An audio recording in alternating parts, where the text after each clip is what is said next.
सो बच्चों welcome back to the channel KYT classes. एक बार फिर से मैं आप लोगों के सामने आ चुका हूं एक नया और अमेजिंग सा वीडियो लेकर के। तो वीडियो स्टार्ट करने से पहले हम लोग बात करते हैं थोड़ा सा अपने कोर्स के बारे में। हमारा कोर्स जो है नर्सिंग सुपरिटेंडेंट का वो स्टार्ट हो चुका है, ठीक है। तो आप इस कोर्स को परचेज कर सकते हैं। कोर्स का प्राइस मात्र 949 है, 950 रुपये का बहुत ही सस्ता कोर्स है। सस्ता है लेकिन ये इसका मतलब ये नहीं कि आपको कंटेंट फुल नहीं मिलेगा। आपको पूरा डिटेल कंटेंट प्लस आपको मॉक टेस्ट, उसके बाद लाइव क्लासेस डेली आपकी हो रही हैं और PYQs आपको सॉल्व कराए जाएंगे और सारी आपको पूरा का पूरा डिटेल कोर्स मिलेगा। आप एक बार जाकर के ऐप स्टोर पे या फिर प्ले स्टोर पे सर्च करिए KYT क्लासेस। आप KYT क्लासेस सर्च करने के बाद उसके अंदर जाके कोर्स के बारे में सारी की सारी डिटेल को देख सकते हैं, ठीक है। आप सर्च करेंगे, उसके बाद जाएंगे स्टोर टैब में आपको सर्च करना होगा नर्सिंग सुपरिटेंडेंट। आप नर्सिंग सुपरिटेंडेंट सर्च करेंगे, आपको तुरंत वो कोर्स मिल जाएगा और कोर्स में क्या क्या कंटेंट है सब आपको आराम से दिख जाएगा। तो जाइए जरूर डाउनलोड करिए। अगर डाउनलोड करने में कोई भी दिक्कत आ रही है तो आप स्क्रीन पे दिए गए नंबर, आपको साइड में स्क्रीन पे नंबर दिख रहा होगा, अगर नहीं दिख रहा है तो मैं नंबर यहाँ लिख दे रहा हूँ 8090769287। इस पे आप कांटेक्ट कर सकते हैं, इस नंबर पे कॉल करिए, ठीक है। कोई भी दिक्कत हो कि आपको टीम पूरा का पूरा सपोर्ट करेगी। तो चलिए बिना किसी देरी के स्टार्ट करते हैं अपने आज के इस वीडियो को। तो लास्ट क्लास में सेकंड क्लास है नंबर सिस्टम की। एक क्लास ऑलरेडी हम खत्म कर चुके हैं बच्चों, ठीक है। ये क्या है, हमारी सेकंड क्लास होने वाली है और इसमें देखो हमें कुछ है प्रोग्रेशंस, ठीक है। कुछ प्रोग्रेशंस है उसके बारे में पढ़ना है। जैसे सीरीज देखो इनफाइनाइट टाइप की हो सकती है, ठीक है। सीरीज पे कमेंट करना बड़ा मुश्किल है बेटा। सीरीज की कई तरह की हो सकती है, ठीक है, अलग अलग तरह की सीरीज। तो जो हमारी मेन सीरीज है एक होता है अर्थमेटिक प्रोग्रेशन AP जो सीरीज होती है, उसमें क्या होता है कुछ एक स्पेसिफिक नंबर ऐड करके या फिर सब्ट्रैक्ट करके अगला नंबर आया हो। जैसे फॉर एग्जाम्पल अगर मैं एग्जाम्पल की बात करूँ, ठीक है, ये नोट्स भी आपको ऐप पे मिल जाएंगे। आप जाकर के ऐप डाउनलोड कर लीजिए, उस पर आपको सारे के सारे नोट्स और सारे के सारे लेक्चर आपको मिल जाएंगे। तो देखो जैसे उसमें कुछ ऐड, जैसे पहला क्या है A है, उसमें D जोड़ दिया, फिर इसमें और D जोड़ेंगे तो 2D हो जाएगा। इस तरह से अब एग्जांपल की मैं बात करूं, जैसे 2 है, 6 है, फिर 10 है, फिर 14 है। देखो इसमें 4 ऐड हुआ है, इसमें भी क्या हुआ है बेटा 4 ऐड हुआ है, इसमें भी क्या हुआ है 4। तो 4 ऐड हो रहा है, मतलब ये क्या हो जाएगा अर्थमेटिक प्रोग्रेशन। अब मैं पूछूं इसके बाद इसका अगला टर्म क्या होगा तो आप झट से बता दोगे 18 होगा। लेकिन अगर मैं पूछूं इसका 20th टर्म क्या होगा, क्या पूछूं बेटा 20th टर्म क्या होगा, तो उसका फॉर्मूला होता है AN = A + n-1 इंटू क्या होता है AN = A + n-1 into D। जहां पे AN क्या होता है, जो भी आप टर्म निकालो, मतलब 20th टर्म निकालो तो ये क्या हो जाएगा 20th टर्म। यही आंसर लाना है आपको। A मतलब फर्स्ट टर्म, n मतलब जो भी टर्म आप निकालो, 20वां निकालो तो n की वैल्यू 20 रखोगे।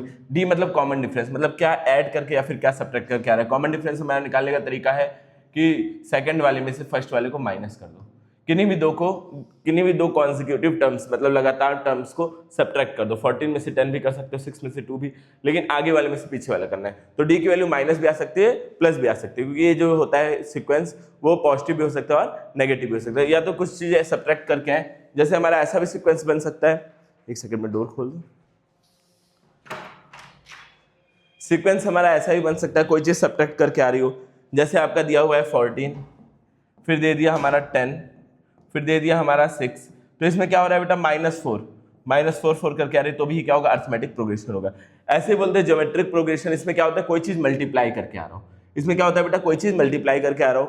अब अगला क्या होता है कि स्क्वायर्स और क्यूब, इन सब का सीरीज, एक बार स्क्वायर किया एक बार क्यूब किया, इस तरह का सीरीज आ रहा है। और उसके बाद क्या होता है बेटा प्राइम नंबर्स का सीरीज। तो सीरीज क्या होते हैं इनफाइनाइट टाइप के होते हैं। जो मेन थी 2-3 वो मैंने आपको बता दिया। अब हम जब सवाल सॉल्व करेंगे तो अलग अलग टाइप की सीरीज आएगी और हम खुद ही समझ जाएंगे कि अगला टर्म क्या होने वाला है। और वो कैसे समझ में आएगा, वो प्रैक्टिस से समझ में आएगा। प्रैक्टिस के अलावा और कोई तरीका नहीं है उसको समझने का। तो चलिए फिर अगले टॉपिक की तरफ चलते हैं। पहले सारे टॉपिक फिर सवाल हम करेंगे। अब देखो एज वाले जो प्रॉब्लम्स आती हैं, एज वाली प्रॉब्लम्स आती है, मैं थोड़ा सा आपके कमेंट्स को आगे कर लूँ ताकि मुझे दिखते रहे। अब एक और टाइप का होता है एज प्रॉब्लम। अब एज प्रॉब्लम में क्या करते हैं बेटा, एज प्रॉब्लम में एज को x मान लेते हैं, ठीक है। प्रेजेंट एज को XYZ कुछ भी एक मान लेते हैं। अगर हम कुछ साल पहले की बात कर रहे हैं, मान लो हम 10 साल पहले की बात कर रहे हैं, तो 10 माइनस हो जाता है। अगर एगो लिखा है तो मतलब क्या होगा, जितने साल एगो बात हो रही है उतना। और हेंस हो रही है, मतलब हेंस मतलब होता है बाद, हेंस मतलब क्या होता है बाद, तो उसमें क्या होता है n ऐड हो जाता है। उसमें क्या होता है बच्चों, n ऐड हो जाता है। पहले की बात है तो माइनस, बाद की बात है तो प्लस। ये बात समझ में आ रहा होगा आपको। और रेशियो वाला अगर बात आ रही है, अगर रेशियो वाला कॉन्सेप्ट है, तो अगर दिया है कि किसी की एज का रेशियो 3:5 है, तो एक की एज 3x हो जाएगी और एक की एज 5x हो जाएगी। समझ में आ रहा है। अगर एगो की बात है तो माइनस होगा, जितने ईयर एगो की बात हो रही होगी, और हेंस की बात हो रही होगी तो उतना ही ईयर क्या हो जाएगा, ऐड हो जाएगा। क्या ये बातें आपको समझ में आ रही है? समझ में आ रही है तो जल्दी से आप लोग कमेंट में थम्स अप लिख दीजिए। आगे बढ़ते हैं, और क्या बचा हुआ है? अब ये होता है फ्रैक्शन वाला पजल। क्या होता है बेटा? फ्रैक्शन वाला पजल। अब जितना भी बढ़ रहा है, जैसे 10% इंक्रीज हो रहा है फ्रैक्शन में, क्या हो रहा है? अगर न्यूमिनेटर 10% इंक्रीज हो रहा है, 10% बढ़ा के लिख दो। तो 10% बढ़ाना आपको आता है या फिर नहीं? 10% कैसे बढ़ेगा? जितना है वो तो रहेगा ही, और 10% उसका और ऐड हो जाएगा, 10% ऑफ x और ऐड हो जाएगा। तो मतलब x 10% अगर मैं इसका निकालता हूँ तो 10/100 ऑफ मतलब होता है मल्टीप्लाई, क्या हो जाएगा? x प्लस, इसको सॉल्व करूंगा तो 0.1x, और x में 0.1x जोड़ोगे तो 1.1x आएगा कि नहीं? तो अगर और 10% अगर डिक्रीज हो रहा है तो माइनस करेंगे। जितना भी इंक्रीज हो रहा है, कोई भी चीज़ अगर परसेंटेज इंक्रीज आता है तो इसी तरह होता है। और बाकी ये भी सीरीज वाला है, सवाल आएंगे तो हम लोग सीरीज वाला करेंगे लाइन से, ठीक है? अब समझना, जितनी प्रैक्टिस करोगे बेटा उतना ज़्यादा समझ में आएगा। ये हम कल लास्ट क्लास में देख चुके थे, ठीक है? 2 नंबर का प्रोडक्ट उनके एलसीएम और एचसीएफ के प्रोडक्ट के बराबर होता है। चलो अब जल्दी से सवाल की तरफ बढ़ते हैं। कुछ सवाल हमने कर रखे हैं, कुछ सवाल और आगे हम करेंगे आज, ठीक है? पानी सर दे दीजिए, तो पानी यहीं ला के बोतल रखा था मैंने, बाहर रखी होगी बोतल यहीं पे, ठीक है? पहले तो एलसीएम निकालना, ये मैंने होमवर्क दिया था, ये भी मैंने करा दिया था, ठीक है? अब आपको बताना है ऐसा ग्रेटेस्ट नंबर जिसको इससे भी डिवाइड करें, greatest number that will divide इतना इतना, इन सबको डिवाइड कर दे। ऐसा ग्रेटेस्ट नंबर जो इन सबको डिवाइड कर दे, और हर एक केस में रिमाइंडर क्या है बेटा? सेम आए। हर एक केस में रिमाइंडर क्या है? सेम है। तो उसको निकालने का हम तरीका मैं आपको बताता हूँ। तरीका क्या होता है उसको निकालने का? ये एक प्योर मेथड है, ठीक है? मैं जितने भी सवाल करा रहा हूँ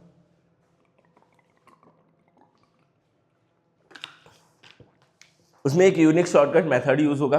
उस यूनिक शॉर्टकट मेथड को आपको लिख लेना है, और उसी से रिलेटेड और सारे सवाल आपको प्रैक्टिस करने हैं। अगर सेम रिलेटेड आपको और सवाल चाहिए तो अगेन आप ऐप पे जाकर के और सारे सवाल देख सकते हैं, ठीक है? हमारी पूरी ई बुक वहाँ अवेलेबल है, तो आप ई बुक चेक कर सकते हैं वहाँ जाकर के। Find the greatest number that will divide इतना इतना इतना, रिमाइंडर सेम आए। अब देखो नंबर्स क्या क्या दिए हैं, एक दिया है 43, एक दिया है 91 और एक दिया है 183। सबसे पहले क्या करते हैं, इन दोनों को माइनस कर लेते हैं। 91 में से 43 घटा दो, फिर क्या करते हैं बेटा, इसको इसमें से माइनस कर देते हैं। 183 में से 91 घटा दो, फिर क्या करते हैं 183। अब देखो क्या करते हैं, अपने पीछे वाले से माइनस करते रहते हैं। क्या करते रहते हैं बेटा, अपने पीछे वाले से जस्ट माइनस करते रहते हैं, और फिर 183 को 43 से भी क्या कर देते हैं, माइनस कर देते हैं।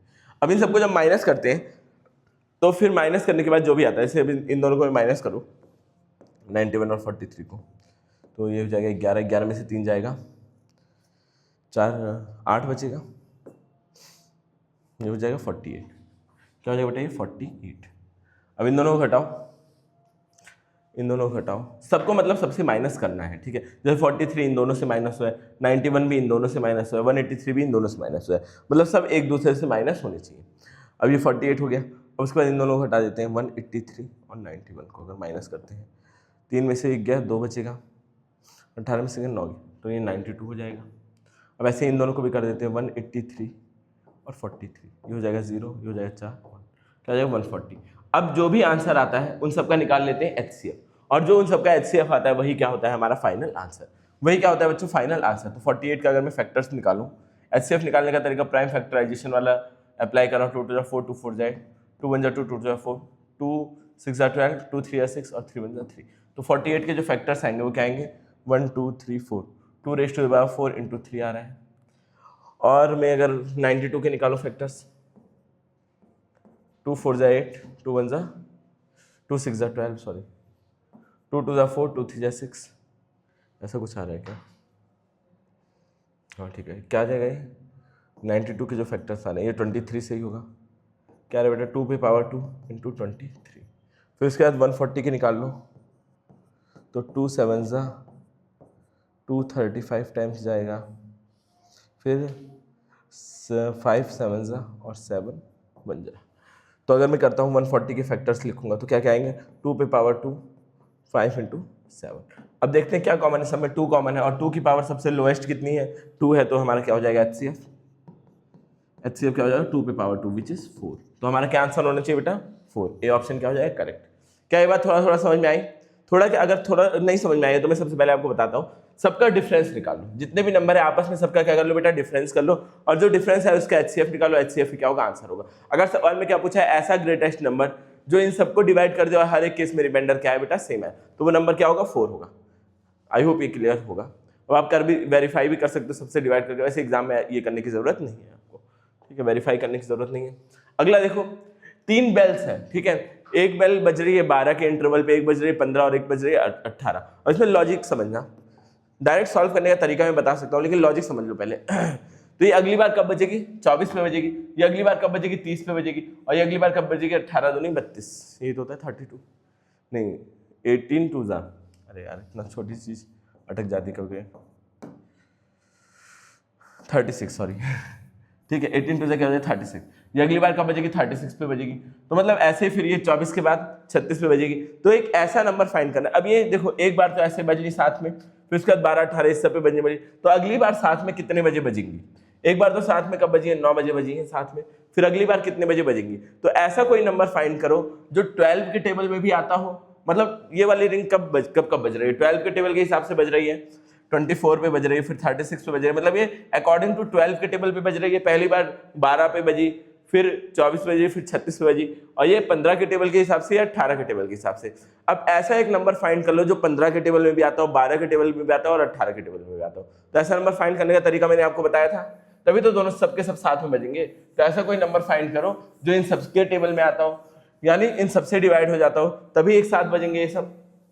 समझ में आया कि नहीं, ये सब कब कब रिपीट हो रहे हैं, 12 15 और 18 पे रिपीट हो रहे हैं, तो बार बार सबके सब रिपीट होते रहेंगे। अब ऐसा बताना है कि दोबारा से कब रिपीट हो रहे हैं, पहले तो 9 बजे रिपीट हुए, अगली बार कब रिपीट होंगे ये आपको बताना है। तो बताने का तरीका क्या है, इन सबका एलसीएम निकाल लो। तो एलसीएम क्या जो है 12 15 और 18 का अगर मैं एलसीएम निकालता हूँ तो ये 2 6 12 15 तो ऐसे रहेगा, 2 9 18, अब 3 से 3 2 6 3 5 15 3 3 9 अगेन 3 से, अच्छा 2 से भी और कट रहा था, चलो ठीक है कोई दिक्कत नहीं।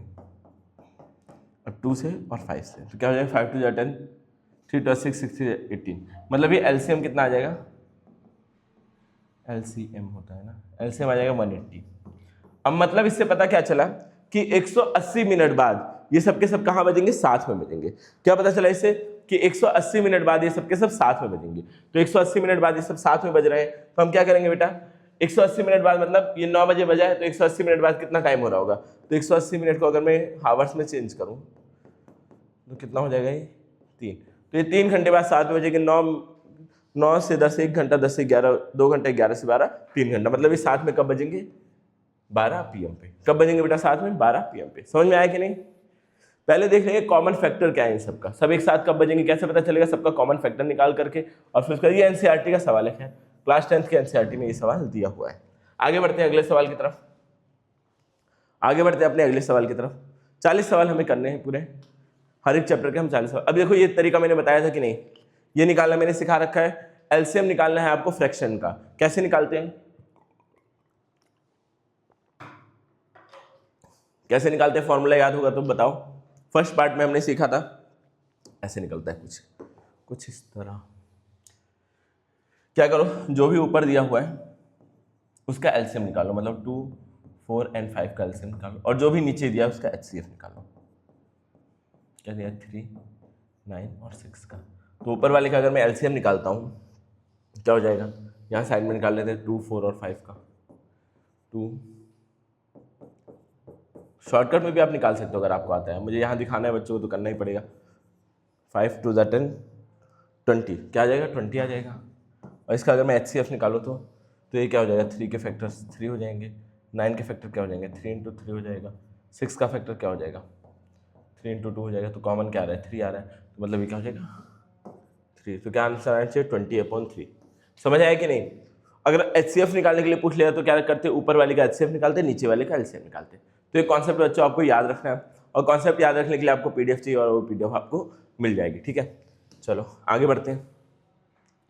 Find the unit digit. अच्छा, इन सब का प्रोडक्ट किया जाए तो लास्ट में यूनिट डिजिट क्या आएगा। अब आप प्रोडक्ट करने बैठोगे बेटा तो आपको लगता है कि इतनी जल्दी प्रोडक्ट हो जाएगा, प्रोडक्ट करना बड़ा मुश्किल है। कितना, 3 डिजिट के 3 प्रोडक्ट, क्या है, 3 डिजिट के 3 प्रोडक्ट, बड़ा मुश्किल है करना। तो इसका एक शॉर्टकट तरीका है कि जो भी नंबर्स यूनिट डिजिट में है उनका प्रोडक्ट कर लो। जैसे यूनिट डिजिट पे ये सब नंबर है 2 है, 7 है और 4 है। तो 7 टू जा 14 और 14 इंटू 4 कर लो, क्या है 56। तो लास्ट में क्या आ रहा है बेटा 6 आ रहा है। इन तीनों का प्रोडक्ट करके लास्ट में 6 आ रहा है, तो इसके भी यूनिट डिजिट पे क्या आएगा बेटा 6 आएगा।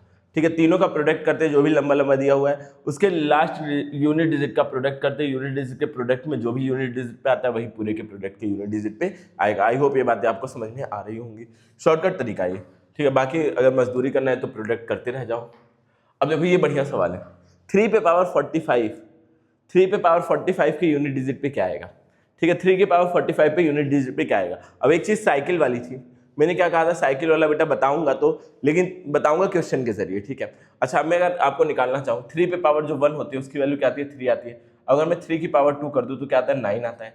अगर 3 की पावर 3 कर दूँ तो 27 आता है। अब 3 की पावर 4 कर दूँ तो 81 आता है। अब 3 की पावर 5 कर दूँ तो 81 इंटू 3, 3 बन जा 3, 8 3 24, 243 आ रहा है। देखो यूनिट डिजिट 3, फिर 9, फिर 7, फिर 1, फिर अगेन क्या आ जा रही है 3 आ जा रही है। मतलब 4 के बाद हर 4, ये 4 है फिर इसके बाद रिपीट हो रहा है, हर 4 के बाद क्या हो रहा है बेटा रिपीट हो रहा है। अगर पावर 1 है तो यूनिट डिजिट पे 3 आ रहा है, 2 है तो 9 आ रहा है, 3 है तो 27 वो 7 आ रहा है, 4 है तो 1 आ रहा है, फिर से रिपीट होना शुरू हो जा रहा है 5 पे।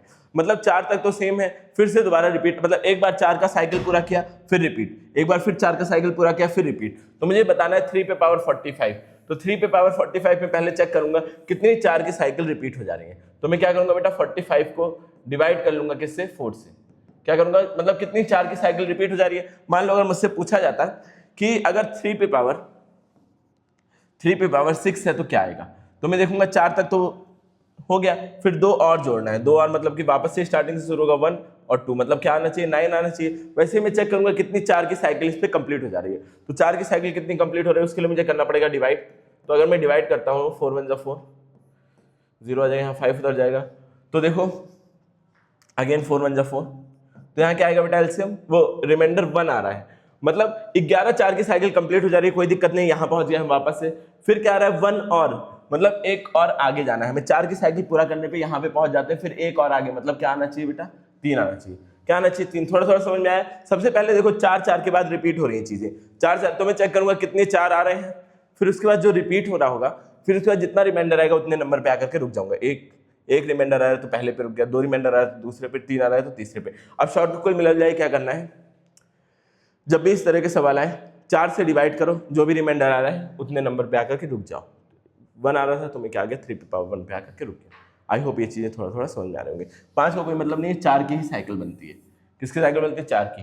अब अगला सवाल आपकी स्क्रीन पे है, अब इसको आप खुद से सॉल्व करके ट्राई करो एक बार। ठीक है, खुद से सॉल्व करके एक बार ट्राई करो, नहीं हो रहा है तो फिर मैं बताऊंगा आपको। ठीक है, वीडियो पॉज करके खुद से ट्राई करो। चलो मैं गिनता हूँ 1 2 3 एंड 4। चलो बच्चों उसी तरह का सवाल है ये, 1 2 3 4 5 तक मैंने बोल के आपको रोका था। फिर अब देखो वापस से कब कब रिपीट हो रहा है। अगर मैं 7 की पावर 1 करूं तो क्या आएगा बेटा 7 आएगा। अगर मैं 7 की पावर 2 करूं तो 49 आएगा। अब 7 की पावर अगर 3 करूं तो क्या हो जाएगा 49 इंटू 3, 243 आना चाहिए। वैसे एक बार सिक्योरिटी के लिए देख लेते हैं। 7 9 जा 7 4 जा 28, 7 4 जा कितना होता है 28, 29 30 31 32 33 34, 243 34 343, ठीक है। 766 7 4 जा 28 34, ठीक है सही है। 7 की पावर 4 अगर मैं चेक करूं, वैसे 4 के बाद ही हर एक नंबर क्या होता है बेटा रिपीट होना शुरू हो जाता है। तो मैं चेक करता हूं 343 इंटू 7, 7 3 जा कितना होता है 21 का 1 कैरी 2, 7 4 जा 28, क्या हो रहा है 7 4 जा 28 का 8 कैरी 2, 28 30 0 हो जाएगा यहाँ। 7 3 21 22 23, 7 4 जा 7 3 21 कैरी 2, 7 4 जा 28 29 30 का 0 कैरी 3 होना चाहिए यहाँ। 7 3 21 22 23 क्या आएगा 2401, ठीक है। अब 5 पे देख लेते हैं, 7 की पावर 5 देख लेते हैं 2401।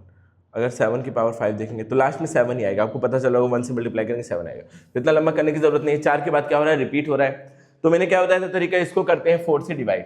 तो 105 को अगर हम 4 से डिवाइड करते हैं, देखो अब ये डिवाइड इतना तो करना जरूरी है ताकि हमें पता चले साइकिल में क्या हो रहा है। 3 वाले में अलग हो रहा था और इसमें क्या हो रहा है बेटा, अलग हो रहा है। तो हमें क्या करना है, ये तो करना जरूरी ही है। तो 105 को करते हैं डिवाइड 4 से, देखते हैं रिमाइंडर क्या आ रहा है। 4 से करेंगे तो 4 2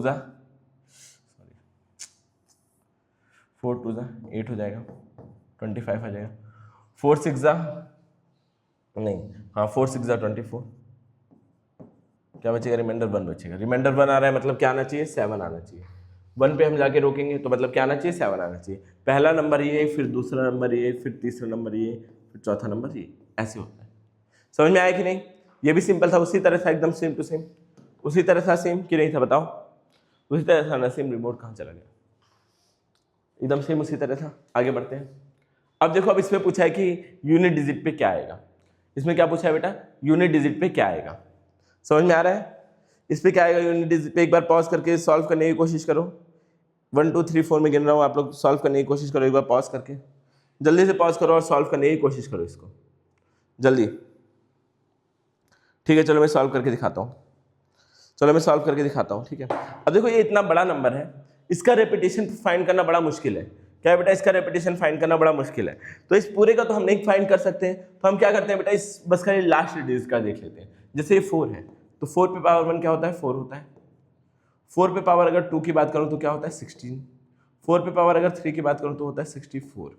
फिर 4 पे पावर 4 की बात करूं तो क्या हो जाता है, 64 × 4 या फिर 256 हो जाता है। तो देखो, ये 2 2 के बाद ही क्या हो रहा है, रिपीट हो रहा है। मतलब अगर पावर इवन है तो यूनिट डिजिट क्या आएगा, 6 आएगा। अगर अभी इसकी याद रखना, 4 की प्रॉपर्टी याद रखना, 4 एक यूनिक नंबर है। ठीक है, अगर पावर इवन है, पावर अगर इवन है तो लास्ट में क्या आ रहा है, लास्ट में क्या आ रहा है, 6 आ रहा है। इवन पावर पे लास्ट में क्या आ रहा है, 6 आ रहा है यूनिट डिजिट। और पावर ऑड है तो क्या आ रहा है लास्ट में, 4 आ रहा है। ठीक है, 4 और 6 आ रहा है। अब देखो, इसकी पावर क्या है, इवन है, तो इसका जो यूनिट डिजिट आएगा वो क्या आएगा बेटा, इवन पावर वाले का क्या आता है, 6 आता है। और इसकी पावर ऑड है तो इसका क्या आएगा, 4 आएगा। अब मतलब क्या करना है, जोड़ना ही है दोनों को, तो जोड़ दूंगा, हो जाएगा 10। अब 10 का यूनिट डिजिट क्या है, 0 है, तो इसका पूरे का यूनिट डिजिट क्या होगा, 0 होगा। अब पूरे पे इतनी पावर निकालना तो यार पूरा एग्जाम जितना चल रहा है ना, वो पूरा एग्जाम खत्म हो जाएगा, आप 100 पावर निकालते चले जाओगे। तो इसका ये क्या है बेटा, शॉर्ट ट्रिक है। आगे बढ़े क्या, आगे बढ़ते हैं। फाइंड द रिमाइंडर व्हेन इतना डिवाइडेड बाय इतना। अब क्या निकालना है आपको, रिमाइंडर बताना है। अगर इसको 18 से डिवाइड किया जाए, क्या किया जाए बेटा, 18 से डिवाइड किया जाए। अब इसका एक स्पेशल तरीका होता है। अब वो स्पेशल तरीका क्या है, एकदम ध्यान से समझना। वो स्पेशल तरीका क्या है बेटा, एकदम ध्यान से समझना। सबसे पहले हम देखते हैं 17 कितना ज्यादा है 18 से, या कितना कम है 18 से। 17 कितना कम है बेटा, -1 कम है। क्या है बेटा, -1 कम है। ठीक है, 18 से कितना कम है, 1 कम है। कम मतलब क्या होता है, माइनस होता है, तो माइनस लगा देंगे। और इसकी पावर क्या कर देंगे, 200 कर देंगे। जितना कम है उसकी पावर क्या कर देंगे बेटा, 200 कर देंगे। तो अगर माइनस की पावर इवन होती है तो आंसर क्या आता है, प्लस आता है। क्या समझ में आया तरीका? ये तरीका है, ये ट्रिक है, याद रखना। अब ऐसे डिवाइड करना तो मतलब खत्म हो जाएगा एग्जाम खत्म हो जाएगा आपका, ये डिवाइड करते रह जाओगे। ठीक है, क्या तरीका है इसको करने का? ठीक है, सबसे पहले देखते हैं 17 कितना ज्यादा, अगर ज्यादा होता तो +1 लिखते, कम है तो क्या लिखा है, -1। और फिर उसके बाद जितनी पावर है उतनी पावर हम लगा देते हैं। क्या होता है बेटा, जितनी पावर है उतनी पावर हम लगा देते हैं। अब इसका एक और टफ सवाल, जो टफ इसका बनेगा वो मैं आपको दिखाता हूँ, जो इसका टफ सवाल बनेगा। अब देखो, ये जो बनता है ये टफ सवाल है इसका। अब इसको करने का मैं आपको तरीका बताता हूँ। जैसे 2 पे पावर कितना दे रखा है, 31। क्या दिया हुआ है, 2 की पावर 31 है। तो इसको कैसे करेंगे, देखना, 2 की पावर 31 है। अब देखना है मुझे 5 से, तो ये 2 3 ज्यादा है, तो 3 की पावर 31 निकालना भी बड़ा मुश्किल है। 3 की पावर 31 में निकालना क्या मुश्किल है, मैंने देखा कि ये क्या है, 5 से 3 कम है, तो 3 की पावर 31 में निकालना बड़ा मुश्किल है। तो मैं ऐसा कर सकता हूँ, मैं इसको ऐसे लिख सकता हूँ कि 2 का स्क्वायर की पावर समथिंग, 2 की स्क्वायर, मतलब ये 2 का स्क्वायर मतलब 4, और 5 4 से कितना कम है। चलो मैं बता रहा हूँ तरीका आपको। देखो, मैंने क्या बोला अभी जस्ट, कि अगर मैं इसको देखूंगा तो 3 कम है, तो 3 पे पावर 31 वो भी निकालना बड़ा मुश्किल है हमारे लिए। तो मैं क्या करूंगा, देखूंगा इसको 2 की पावर 2, 2 की पावर 2 मतलब 4 होता है, तो ये 2 की पावर 2 से कितना कम है, 5। तो आप बोलोगे सर 2 की पावर 2 से 5 -1, 4 से इतना कम है। अब मुझे पावर क्या लानी है, पावर 31 लानी है। 2 की पावर क्या चाहिए मुझे, 31 चाहिए। तो 2 की पावर अगर मुझे 31 बनाना है तो इस पर क्या कर सकता हूँ मैं, हाँ 5 अगर लगा दूँ इस पर, 2 की पावर 2 पे 5 लगा दूँ। अगर ये इधर का पूरा बन जाएगा तो उधर का भी क्या होगा बेटा, हो जाएगा सॉल्व। तो 2 की पावर अगर 5 लगा दो तो ये 10 होगा, 6 लगा दो तब 12 हो जाएगा। ऐसे ही मैं लगाता रहूँ, कितना लगा दूँ, 15 लगा सकता हूँ। कितना लगा सकता हूँ बेटा, 15। कितना लगा सकता हूँ, ये 2 के स्क्वायर की पावर है, 2 के स्क्वायर की पावर कितना तक लगा सकता हूँ, 15 तक लगा सकता हूँ। क्या ये बात आपके दिमाग में घुस रही है, कहाँ तक लगा सकता हूँ, 15 तक। तो ये क्या बन जाएगा, 2 की पावर 30 तक तो ये बन गया। तो -1 की पावर भी क्या हो जाएगी, 30। अब मुझे लेकिन पावर कितनी चाहिए थी, 31 चाहिए थी। तो क्या मुझे एक और 2 की जरूरत है, क्या मुझे एक और 2 की जरूरत है। लेकिन हम 2 तो नहीं ले सकते ना, हमने किसका वादा किया था, 2 की पावर 2 का वादा किया था। तो क्या करो, थोड़ा सा पीछे चले जाओ, थोड़ा सा पीछे चले जाओ, यहाँ पे पावर 14 कर दो तो ये 28 हो जाएगा। अगर मैं पावर 14 करता हूँ तो ये क्या हो जाएगा, 28 हो जाएगा। अब देखो कितने ही कमी खल रही है, क्या ये बात थोड़ा थोड़ा समझ में आ रहा है। मैं 2 की पावर 2 से काम चला रहा हूँ, 2 की पावर 2 से क्या कर रहा हूँ बेटा, काम चला रहा हूँ। 2 की पावर 2 से इधर काम पूरा चल रहा है, तो 2 की पावर क्या हो गया, 28 तक मैं पहुँचा दिया। 2 की पावर 2 करते करते कहाँ तक पहुँचा दिया, 28 तक पहुँचा दिया।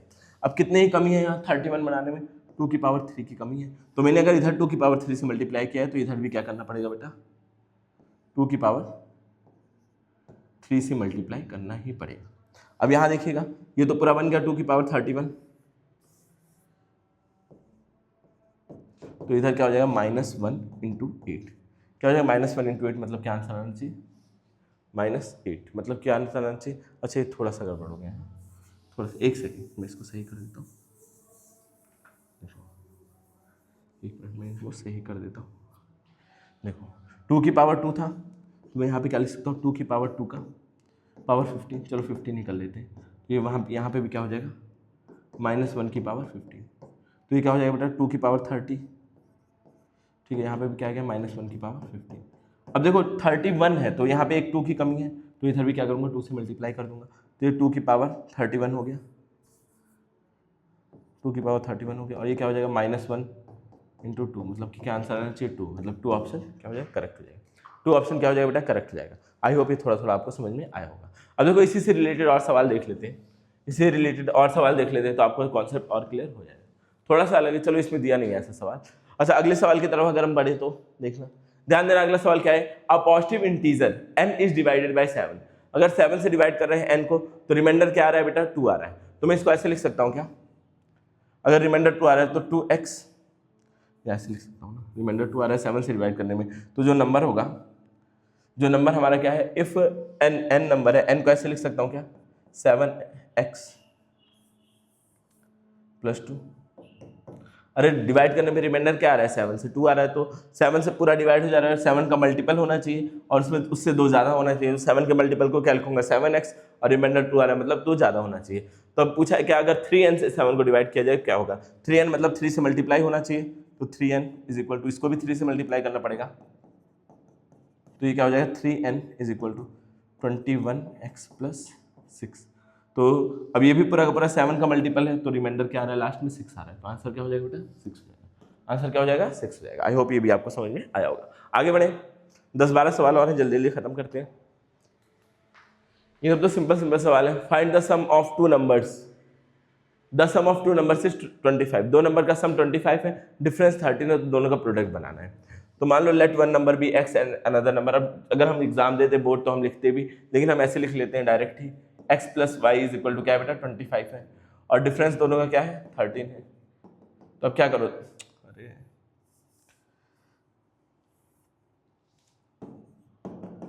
तो क्या करो, दोनों को अगर मैं दोनों इक्वेशन को जोड़ूंगा तो ये 2x हो जाएगा, ये इससे कट जाएगा, जोड़ने पर ये क्या हो जाएगा, 5 3 8 38।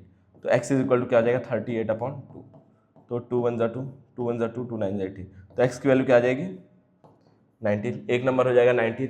अगला नंबर अगर मुझे निकालना है तो किसी भी एक इक्वेशन में वैल्यू रख दो, तो 19 + y = 25। तो 19 को उधर भेज दो, तो y = 25 - 19 विच इज 6।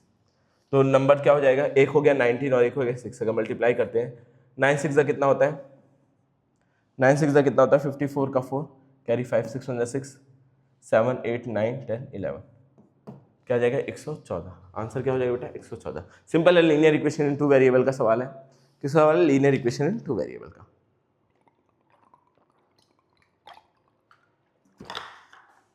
आगे बढ़ते हैं अगले सवाल की तरफ। अब इसे बताना है कि सीरीज का नेक्स्ट नंबर क्या होगा, what is the next number in arithmetic series. अब आपको बता दिया पहले ही कि अर्थमेटिक सीरीज है, तो अर्थमेटिक सीरीज का अगर आपको नेक्स्ट नंबर निकालना है तो 1 2 3 4 5वें नंबर पे क्या आ रहा है, मतलब आपको क्या निकालना है, A5 निकालना है। तो A5 का फॉर्मूला क्या होता है, मैंने अभी जस्ट बताया था, A5 इज इक्वल टू, या फिर एक काम करो कॉमन डिफरेंस निकालो, फॉर्मूला लगाने की जरूरत ही नहीं है। कितना 4 ऐड करने पे आ रहा है, तो 19 में अगर हम 4 ऐड करेंगे कितना आ जाएगा, 23 आ जाएगा। डायरेक्ट आंसर, फॉर्मूला लगाने की जरूरत ही नहीं है, ठीक है। नेक्स्ट नंबर पूछ लिया तो अब इसमें बताओ क्या आएगा, इसमें बताओ क्या होएगा, 3 से मल्टीप्लाई करके आ रहा है, 2 3 जा 6, 6 3 जा 18, तो 18 3 जा 18 को 3 से मल्टीप्लाई कर लो, 18 को 3 से क्या करो, मल्टीप्लाई कर लो।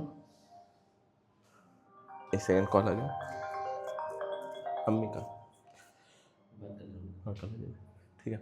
अब 8 3 जा कितना होता है, 24 का 4 कैरी 2, 3 1 3 4 5 54, क्या आंसर आ जाएगा 54। समझ में आ रहा है। अब 54 को भी 3 से अगर वेरीफाई आपको करना है तो करके देख सकते हो, अगर ये नंबर आ रहा है तो आपने जो भी लॉजिक सोचा है वो लॉजिक बिल्कुल सही है। अब ये सब सवाल देखते ही कैसे समझ में आएगा, प्रैक्टिस से आएगा बच्चों, देखते ही कैसे समझ में आएगा, प्रैक्टिस से आएगा, और प्रैक्टिस बुक आपको मिल जाएगी, ठीक है।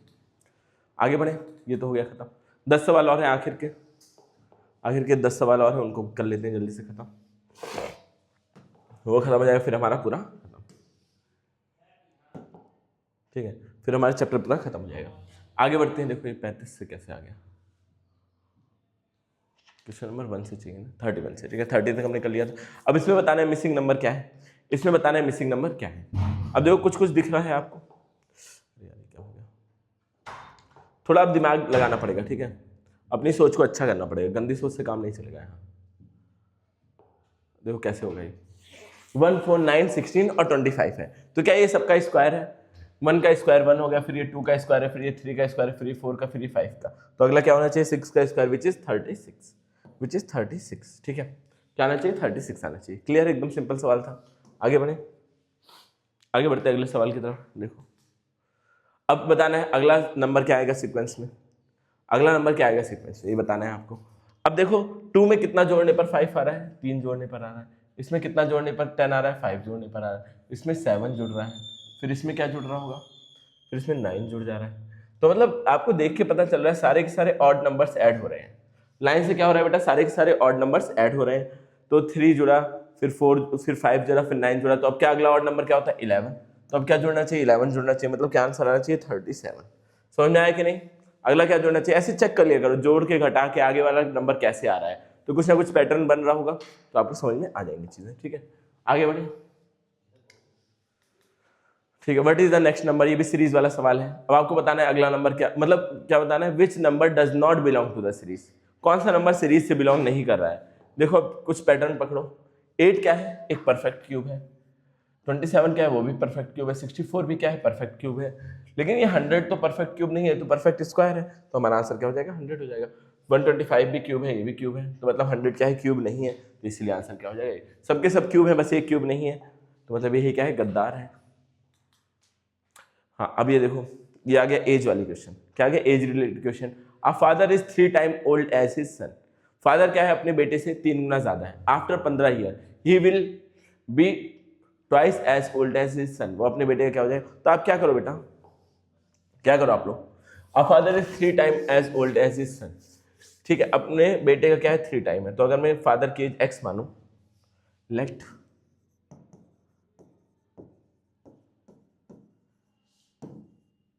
एक्स मानो, तो सन की एज क्या हो जाएगी, सॉरी अगर सन की एज को एक्स मान लेते हैं ताकि डिवाइड वाइड ना करना पड़े, ठीक है।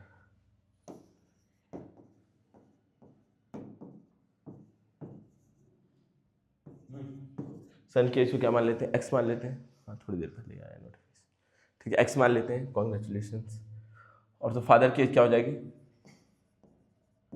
फादर से एज क्या हो जाएगी, कितना है 3 टाइम्स है, तो 3x हो जाएगी, क्या हो जाएगी बेटा, 3x हो जाएगी। अब क्या बोला है, 15 साल बाद, आफ्टर 15 ईयर, सन की एज क्या होगी, 15 साल बाद x + 15, और फादर की एज क्या हो जाएगी, फादर की एज क्या हो जाएगी 3x + 15। अब दोनों की एज में रिलेशन क्या दे रखा है कि जो फादर की एज है वो 2 टाइम्स है सन की एज की, मतलब अगर मैं सन की एज को 2 से मल्टीप्लाई कर दूं तो क्या वो अपने बाप के बराबर हो जाएगा, हो जाए कि नहीं बोलो, अगर मैं सन की एज को 2 से, मतलब क्या है, फादर की एज 2 टाइम्स है सन की, तो सन की एज को अगर मैं 2 से मल्टीप्लाई करूँ तो फादर की एज के बराबर हो जाएगा, सिंपल। तो अगर मैं इसको करता हूँ तो ये क्या हो जाएगा, ये क्या हो जाएगा बेटा, 2x plus 30 is equal to 3x plus 15। अब क्या करो, x को उधर भेज दो, इसको इधर ले आओ, तो 30 minus 15 is equal to 3x minus 2x, तो ये क्या हो जाएगा 15। x की वैल्यू क्या आ गई 15, हमें निकालना है प्रेजेंट एज ऑफ सन, तो सन की एज क्या होगी 15 होगी। x माना था किसकी एज को, सन की एज को, सन की एज क्या होगी 15 होगी। ये याद रखना है किसको x माने थे क्या निकालना है। अगर फादर की एज पूछता तो 3x मतलब 15 इंटू 3 45 हो जाती। समझ में आया आंसर में, देखो 45 भी दिया होगा, नहीं दिया, शरीफ था एग्जामिनर इसलिए उसने नहीं दिया ऐसा कुछ। ठीक है बच्चों, समझ में आ रहा होगा, आगे बढ़े, चलो आगे बढ़ते हैं। ठीक है, the ratio of age of A and B, A और बी के एज का रेशियो क्या है 4:5 है। मैंने क्या बताया था तरीका इसको करने का, कि रेशियो को मान लो एक की एज मान लो 4x और एक की एज मान लो 5x, if there sum is 45, बस सिंपल है। ए की एज है 4x, बी की एज है ये, दोनों का सम कितना दे रखा 54, तो 4x plus 5x is equal to 50, तो क्या हो जाएगा 9x इज इक्वल टू 50, तो x इज इक्वल टू क्या हो जाएगा 9 6 54, क्या होता है 9 6, तो x की वैल्यू क्या आ गई 6 आ गई। हमें निकालना है b की एज, तो क्या हो जाएगा 5 इंटू 6 विच इज 30, क्या हो जाएगा आंसर 30, आंसर क्या हो जाएगा बच्चों 30। समझ में आया कि नहीं, बोलो बोलो बोलो बोलो, आगे आगे बढ़े। A fraction become 2/3 when 1 is added to both numerator and denominator. It become 1/2 when both हैं। अब देखो फ्रैक्शन को क्या मान लेते हैं, फ्रैक्शन को मान लेते हैं x अपॉन वाई। क्या मान लेते हैं बेटा फ्रैक्शन को, x अपॉन वाई। तो पहली कंडीशन क्या देखिए, दोनों में 1 ऐड कर दो, इधर भी 1 ऐड करो इधर भी 1 ऐड करो, तो क्या बन जाएगा 2/3। अब करेंगे मल्टीप्लाई तो क्या हो जाएगा 3x plus 3 is equal to 2y plus 2, यही तो होगा। इसको 2 से मल्टीप्लाई किया, इसको 3 से। अब क्या करो, इन सबको एक तरफ ले आओ, 3x minus 2y is equal to 2 minus 3, 3x minus 2y is equal to -1। ये हो गई इक्वेशन नंबर हमारी 1। अब अगली चीज क्या दे रखी है, अगली कंडीशन, इट बिकम 1/2। अगर दोनों में से क्या किया जाए, एक एक घटा दिया जाए, तो x में से एक घटा दो, y में से भी एक हटा दो, क्या बन जाएगा ये 1/2 बन जा रहा है। Cross multiplication 2x minus 2 is equal to y minus 1। अब क्या हो जाएगा 2x minus y is equal to, इसको उधर भेज देंगे तो क्या हो जाएगा 2 माइनस 1, तो 2x minus y is equal to क्या हो जाएगा बेटा 1, 2x minus y is equal to 1। क्या ये बात समझ में आई इतनी, ये हुई इक्वेशन नंबर 2। अब दो इक्वेशन है, चाहे आप किसी भी मेथड से कर सकते हो, 2-3 मेथड्स हैं आपके पास करने के लिए। सबसे अच्छा मेथड क्या है, यहाँ से y की वैल्यू निकाल लो, y इज इक्वल टू क्या हो जाएगा, y उधर भेज दो 1 को इधर 2x माइनस 1 हो जाएगा। तो यहाँ से y की वैल्यू इक्वेशन 1 में रख दो, क्या है 3x माइनस y की वैल्यू अगर हम रखेंगे तो क्या है 2x minus 1 is equal to -1 दे रखा ना।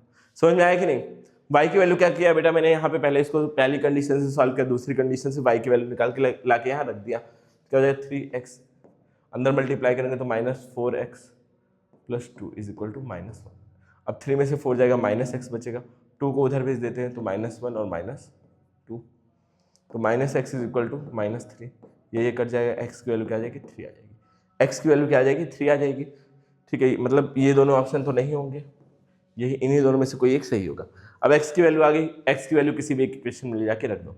मान लो ये पहली वाली इक्वेशन में रख रहा हूँ x की वैल्यू, क्या ये 3 आई है, तो 3 into 3 minus 2y is equal to -1, तो 9 minus 2y is equal to -1, इसको उधर भेज देते हैं तो 2 minus 2y is equal to -1 और -9, तो -2y इज इक्वल टू -10, तो y इज इक्वल टू क्या आ जाएगा बच्चों, माइनस से माइनस कट गया 5 आ जाएगा।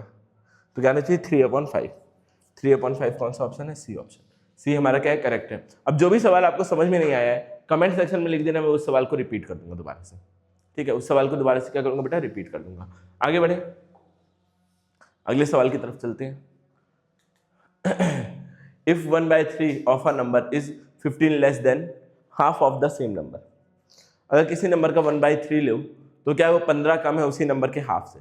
सबसे पहले तो नंबर को कुछ मान लो, सबसे पहले नंबर को क्या करो बेटा x मान लो, तो मैंने नंबर x मान लिया, तो 1/3 ऑफ x क्या हो जाएगा 1/3 ऑफ x, तो क्या हो जाएगा x/3। फिर क्या दे रखा है, इस 15 less than 1/2 of a number, 1/2 of number क्या हो जाएगा of x is equal to क्या हो जाएगा x/2। अब क्या रिलेशन दे रखा है, जो 1/3 है वो 15 कम है 1/2 से, तो अगर मैं 1/3 में 15 जोड़ दूं, अगर मैं 1/3 में 15 जोड़ दूं तो ये क्या 1/2 के बराबर हो जाएगा। अरे 1/3 15 कम था, और मान लो आपके पास किसी से 15 रुपए कम है, तो मैं आपको 15 रुपए दे दूं तो आप उसके बराबर हो जाओगे कि नहीं बोलो।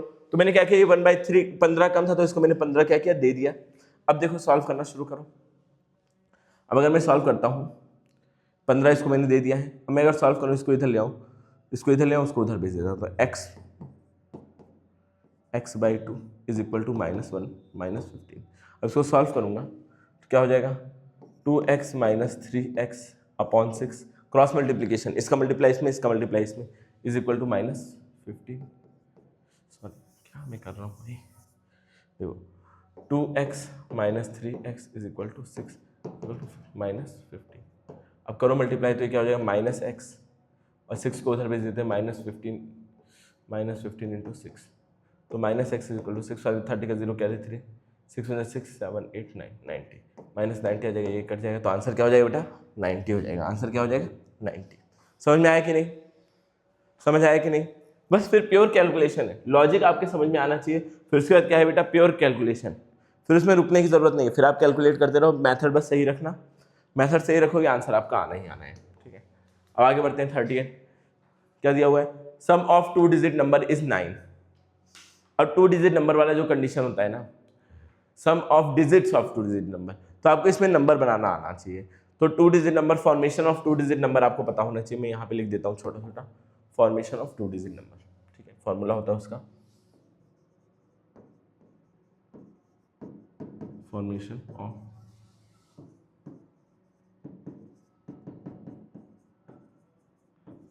क्या होता है, 10 into digit at 10 plus digit eight.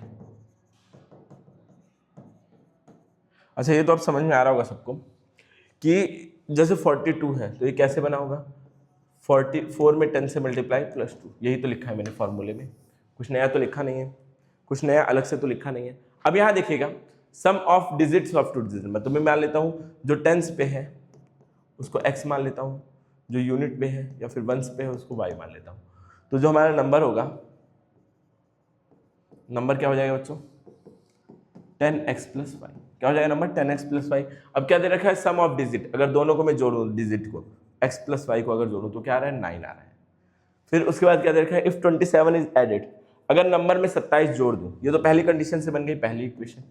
अब अगर मैं इसमें 27 जोड़ दूं, ठीक है, जो भी डिजिट दिया है, मतलब 10x प्लस वाई दिया हुआ है, उसमें क्या करूं, अगर मैं 9 जोड़ दूं,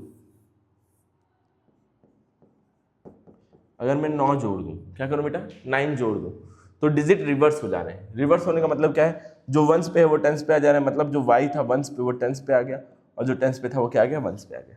क्या समझ में आया। अगर मैं क्या जोड़ दूं बेटा, 27 जोड़ दूं, 9 नहीं 27 जोड़ना है, सॉरी बच्चों, 27 जोड़ दो तो उल्टा हो जा रहा है, जो टेंस पे था वो वंस पे आ जा रहा है, जो वंस पे था वो टेंस पे आ जा रहा है। क्या लिखूंगा, 10x plus y is equal to 10, मतलब प्लस 27 भी था, प्लस 27, यहाँ क्या हो जाएगा, 10y प्लस एक्स। ठीक है, अब इन सबको इधर भेज दो, 27 को उधर कर दो, तो क्या हो जाएगा, 10x प्लस वाई, ये आएगा 10y minus x is equal to -27। ठीक है, अब इन सबको अगर मैं जोड़ता हूँ, क्या हो जाएगा, 9x, ये मिलेगा 9y इज इक्वल टू -27। अब अगर 9 कॉमन ले लूँ, सब में कॉमन आ रहा है, तो x minus y is equal to क्या हो जाएगा, -27। तो x minus y is equal to क्या आ जाएगा, -27/9, 9 में 9, 9 3 27, तो आंसर क्या आ जाएगा, मतलब ये क्या आ जाएगा, -3। तो दो इक्वेशन हमें मिल गई, एक x plus y is equal to 9 है, और x minus y is equal to क्या है बेटा, -3 है। अब मैं ऊपर का थोड़ा सा मिटा रहा हूँ, ऊपर का थोड़ा मिटा रहा हूँ सॉल्व, ताकि एक ही पेज में हो जाए सारा का सारा। अब देखिए मेरे पास दो इक्वेशन है, x plus y is equal to 9 है, और ये x minus y is equal to क्या है बेटा, -3 है। अब दोनों अगर इक्वेशन को जोड़ो तो ये क्या हो जाएगा, 2x हो जाएगा, और ये y से y तो कट जाएगा। अभी क्या हो जाएगा, 9 माइनस 3 मतलब 6, तो x की वैल्यू क्या आ जाएगी, 3 आ जाएगी। x की वैल्यू क्या आ गई, 3 आ गई। अब x की वैल्यू पहली वाली इक्वेशन में रख दो, 3 plus y is equal to 9 है, तो 3 उधर भेजते y इज इक्वल टू क्या हो जाएगा 9 माइनस 3 विच इज 6। तो हमारे पास यूनिट डिजिट किसे माना था, हाँ तो नंबर क्या हो जाएगा 10x प्लस वाई, मतलब 10 इंटू 3 प्लस 6, तो मतलब क्या हो जाएगा 36। नंबर क्या आएगा 36 आएगा। नंबर क्या आएगा बेटा 36 आएगा। आई होप ये बात आपको थोड़ा थोड़ा समझ में आ रही होगी। थोड़ा क्या पूरा ही आनी चाहिए यार, इस पर भी थोड़ा कहोगे तो गलत बात है ना, गंदी बात है। 2 सवाल और है, जल्दी से खत्म कर लेते हैं। 39 क्या दे रखा है, the difference between a number and it's 3/5, मतलब 3/5 क्या है 50 है। तो नंबर को मान लेते हैं x, नंबर को x मान लेते हैं। तो सवाल में क्या दिया है, सवाल में क्या दिया, नंबर को क्या मान लेते हैं x, x और उसका डिफरेंस 3/5 मतलब 3/5 of x is equal to क्या है 50। समझ में आया कि नहीं। अब इसको अगर मैं सॉल्व करता हूँ तो x ऑफ मतलब मल्टीप्लाई होता है 3x, भी करेंगे तो 5x minus 3x upon 5 is equal to 50। अब उधर भेज देते 3x minus 5x minus 3x क्या हो जाएगा 2x, और 5 को उधर भेज देते हैं 50 इंटू 5, तो x इज इक्वल टू क्या आ जाएगा 50 इंटू 5 अपॉन 25। 25 इंटू 5 कितना होता है 125। आंसर क्या आ जाएगा 125। कितना सिंपल है, कितना आसान है यार। इसको भी कराना पड़ेगा सॉल्व, क्या इसको भी कराना पड़ेगा क्या सॉल्व। देखो जो भी सवाल नहीं आता है कमेंट में आप लिख सकते हो, सवाल नंबर बस खाली लिख देना। अगला जो भी लेक्चर आएगा उसमें मैं आपको वो सवाल दोबारा से सॉल्व करा दूंगा। How many numbers between 100 and 300 are exactly divisible by 11। तो सबसे पहले हम देख लेते हैं 300 से पहले कौन सा नंबर है जो कि 11 से डिविजिबल है। 300 से पहले कौन सा नंबर है जो कि 11 से डिविजिबल है, वो चेक कर लेते हैं। ये एपी का सवाल है, ठीक है बच्चों, क्योंकि जो भी 11 से डिविजिबल नंबर आएंगे वो क्या आएंगे 11 11 जोड़ता रहूंगा तो 11 से डिविजिबल नंबर आ जाएंगे। सबसे पहले चेक कर लेता हूँ लास्ट में कौन सा नंबर आ रहा है। 300 क्या 11 से डिविजिबल है, नहीं है, नहीं है ना। 300 के बाद अगर मैं चेक करूँ 299 है कि नहीं, चेक करने का सबसे अच्छा तरीका जो भी इवन पे है और ऑड पे है दोनों को जोड़ लो।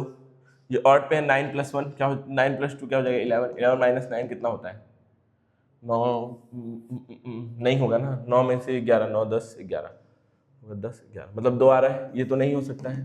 अब 298 को चेक कर लो, 8 2 + 8 10 होता है। अरे 11 का डिविजिबिलिटी टेस्ट लगा रहा हूँ। अब कोई भी ये मत करना कि समझ में नहीं आ रहा है, 11 का डिविजिबिलिटी टेस्ट से चेक कर रहा हूँ मैं, ठीक है। आप चाहो तो डिवाइड करके भी चेक कर सकते हो। क्या हो जाए 10 माइनस 9 1 आ जाएगा, नहीं हो पाएगा। 297 की बात करूँ तो 7 2 9 9 माइनस 9 0 आ रहा है, मतलब कि 297 ऐसा लास्ट नंबर है जो कि क्या है बेटा 11 से डिविजिबल है। अब पहला नंबर भी देख लेते हैं जो कि 100 के बाद 11 से डिविजिबल हो। 100 तो नहीं होगा, 100 तो नहीं होगा ना। 100 के बाद अगर 101 देखूँ 101 भी नहीं होगा। 101 भी क्या होगा बेटा नहीं होगा। 121 शायद होता है सबसे पहला नंबर, 11 के टेबल में 121 ही तो आता है। 110 आता है, हाँ सबसे पहले क्या आता है बेटा 110। तो सबसे पहला नंबर क्या होगा 110 होगा। 100 क्या होगा बेटा 10 होगा। तो ए की वैल्यू आ गई 110 और ए एन जो हमें चाहिए, ए एन मतलब लास्ट नंबर को बोलते हैं या फिर nth नंबर को बोलते हैं, हमें एन की ही वैल्यू निकालनी है। ए एन क्या आ गया बेटा 297। अब हमें फॉर्मूला पता है a n is equal to a plus n minus 1 into d. मतलब ये कौन से नंबर पे आ रहा है ये हमें निकालना है, कौन से नंबर पे आ रहा है ये हमें निकालना है, मतलब nth नंबर पे आ रहा है तो ये हमें निकालना है। अब आखिरी सवाल है, थोड़े तो नखरे रहेंगे इसके। अब आखिरी सवाल भी आपको मिल जाए आसान सा तो वो तो दिक्कत है ना, आखिरी सवाल है तो उसको तो नखरे रहेंगे। ए एन क्या है 297, ए क्या है बेटा 110, अब n माइनस 1 ये पता ही नहीं है। डिफरेंस कितना होना चाहिए 11 का होना चाहिए, सब जाहिर है। इसको इधर भेज देते हैं 297 minus 110 is equal to n minus 1। अब इसको सॉल्व करूँ मैं तो 0 0 हो जाएगा, 9 में से जाएगा 8 हो जाएगा 180, 180। कुछ गड़बड़ हो रहा है क्या। A plus n minus 1 into d, अच्छा ये 11 था, 11 था ना, तो 11 से अगर मैं मल्टीप्लाई करता हूँ, यही सब गड़बड़ आपको नहीं करके आनी है, ठीक है। 110 को क्या हो जाएगा 11n माइनस 11, ठीक है, माइनस 11 से अंदर मल्टीप्लाई कर दिया और कुछ नहीं किया। अब यहाँ देखो इन दोनों को जीरो घटाया भी गलत है, 297 अपॉन 110 तो ये हो जाएगा 7, ये क्या हो जाएगा 8, 187 क्या आ जाएगा बेटा 187। अब इसको मैं सॉल्व करता हूँ, 11 को इधर ले आऊँगा तो 187 प्लस 11 इज इक्वल टू 11। अब इन दोनों को जोड़ूंगा 7 1 8 हो जाएगा, 8 1 9 हो जाएगा 198, क्या आ जाएगा बेटा 198 इज इक्वल टू 11n। अब 11 को इधर भेज देते तो 198 upon 11 is equal to n। तो अगर काटते हैं तो 11 1 11, 11 8 ज़ा 88, तो n की वैल्यू क्या आ जाएगी 18, तो मतलब कितने नंबर होंगे 18 नंबर होंगे। कितने नंबर होंगे बेटा 18 नंबर, ठीक है। तो आई होप ये वीडियो आपको पसंद आया होगा। अगर वीडियो पसंद आया तो आप वीडियो को लाइक कर दीजिए और चैनल को सब्सक्राइब कर लीजिए। बाकी आप ऐप को एक बार चेकआउट कर सकते हैं, ठीक है, एक बार चेक करिए जाकर के ऐप पे, आपके सब्जेक्ट से रिलेटेड कोर्सेज पे आपको मिल जाएगा। मिलते हैं फिर नेक्स्ट वीडियो में। Thank you for watching.